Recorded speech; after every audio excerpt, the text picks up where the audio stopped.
নবী পাক সাল্লাল্লাহু তাআলা আলাইহি ওয়াসাল্লামের এই দুঃখী উম্মতকে যখন আমরা উপদেশ দিই, তো একবার হুজুর আকরাম সাল্লাল্লাহু আলাইহি সাল্লামের হায়াতে মোবারকার দিকে তাকাই যে আমার নবী এই দুঃখী উম্মতের জন্য কত কান্না করেছেন, আজও কান্না করছেন, কিয়ামত পর্যন্ত এই উম্মতের জন্য কান্না করবেন।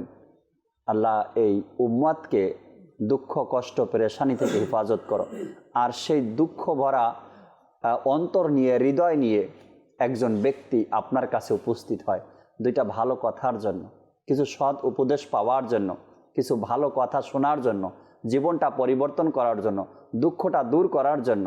আর ওই মুহূর্তে আপনি যদি তার সরলতার সুযোগ পেয়ে আপনি তাকে উল্টা সিধা উপদেশ দিয়ে দেন যা তার জীবনকে আরও নষ্ট করে দেয়, তো আপনি ভাবেন কতটা আমানতের খেয়ানত করেছেন। আপনি উপদেশ দিবেন, আল্লাহ তাবারক ওয়া তাআলা আপনাকে যে বিবেক দিয়েছে, বুদ্ধি দিয়েছে, সেখান থেকে আপনি তাকে উপদেশ দিবেন।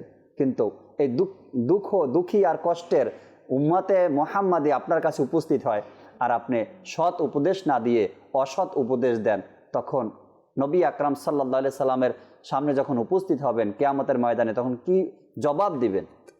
আল্লাহ তাবারক ওয়া তাআলা জ্ঞান বিবেক দিয়েছে, এটা একটা অনেক বড় নিয়ামত। আর এখান থেকে এই বুদ্ধি দিয়ে, জ্ঞান দিয়ে আপনি কাউকে উপদেশ দিচ্ছেন, তো সৎ উপদেশ দেওয়ার চেষ্টা করেন।